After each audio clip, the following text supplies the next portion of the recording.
What's up, guys? This is Zepton Tech, and I'm going to give you a review of the Samsung Galaxy A01.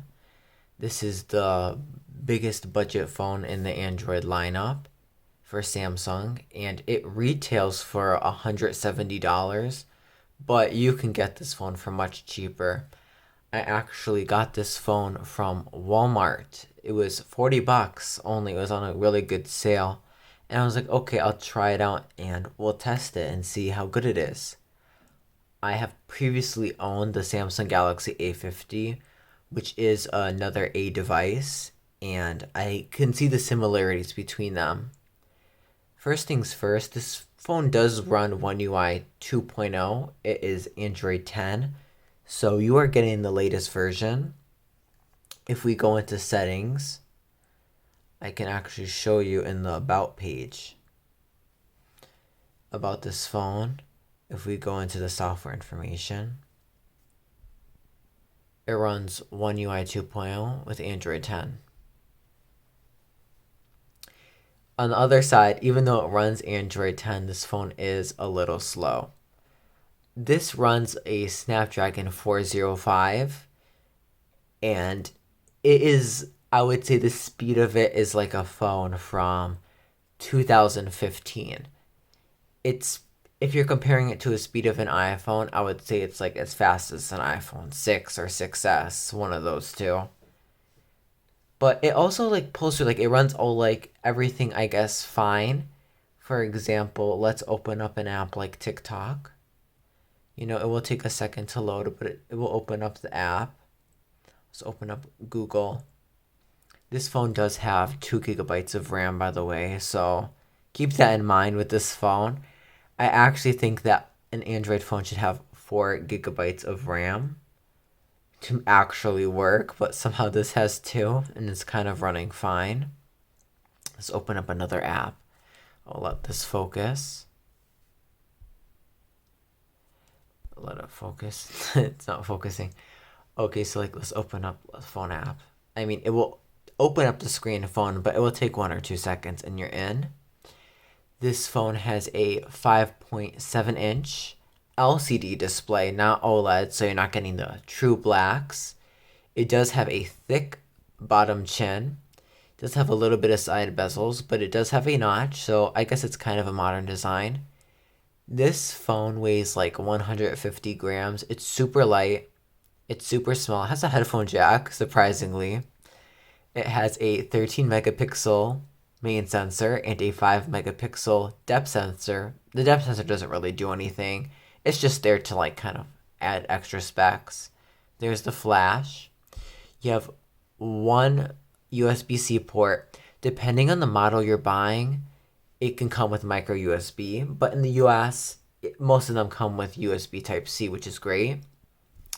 And on the back here at the bottom is this little speaker. It can easily be covered up by your finger, so beware of that if you want to buy this phone. But I mean, if you're on a budget, I think it's good. And the other things to note is it only comes with 16 gigabytes of storage. If you want to run more than like basic stuff on your phone, do not get this phone. I got a 128 gigabyte SD card with the phone. You could put as many pictures, as many videos as you want on it, but you cannot put any apps.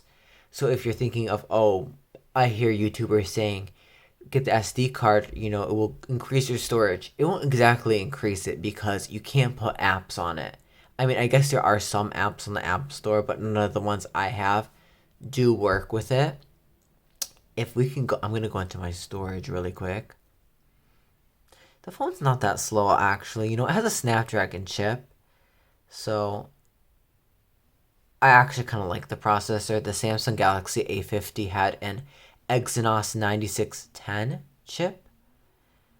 And I don't like Samsung chips, so I like Snapdragon better.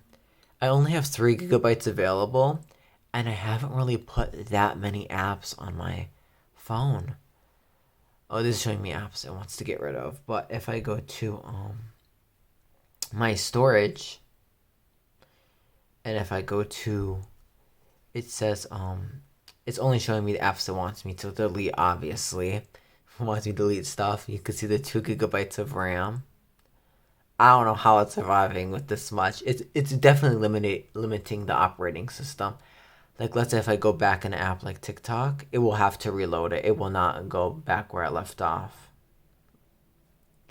And that's the thing about getting, like, a phone on a sale. I wouldn't pay more than 40, $60 for this phone just because of the storage. If it came with like 3264, then fine. It's passable. But with just 16, I don't see it working. I mean, apps like, let's say you get WhatsApp on your phone, all that and all the pictures and stuff that kind of get stored inside, I guess, the messages, the app will take a gigabyte itself.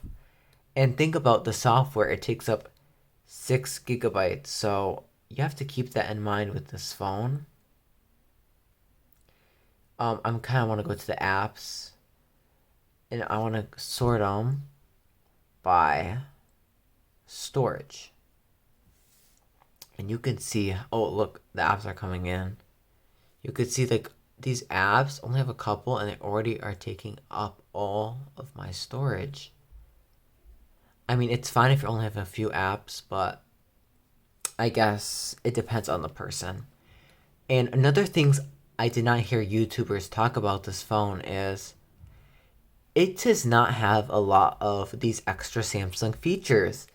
So for one thing, there's this app called Good Lock on the Galaxy Store, and it can let you customize your phone to your liking. For example, you can customize your lock screen. You can't really do that with this phone, and various other things. And you also can't customize things like your app switcher. So if you had a better, I guess, Samsung phone, when you enter the app switcher, you could change the layout. I mean, with this Good Lock app, you can change a lot of things about your phone. You don't even have edge lighting on here. When you get a notification, the edges would light up. And it has like, some cool effects. This phone has none of them. It just kind of has like the bare bones of Android 11 for One UI 2.0. I mean, that's fine. I mean, it still has like a very nice and sharp display. I mean, like, come on. I got this phone $40. I mean, are you kidding me? Samsung makes good displays. Even though this is LCD, it's still a great display. And yeah, I think this phone, if you're getting it for $40 to $60, definitely get it. I mean, most people will probably get this phone for free on their carrier anyway. But, I mean, if you're looking for something light, you don't use your phone that much, or you want a backup phone, I recommend it. But if you actually want to put stuff on this phone, I'd say pass and get a different phone. Maybe like the Samsung Galaxy A01, or any Android iPhone, I don't know, that has 64 gigabytes. I feel like that's kind of a standard that all phones should have in 2020. And yeah, thanks for watching. To watch more videos like this, please tell me what you want in the comments. And yeah, thanks for watching, and as always, peace out.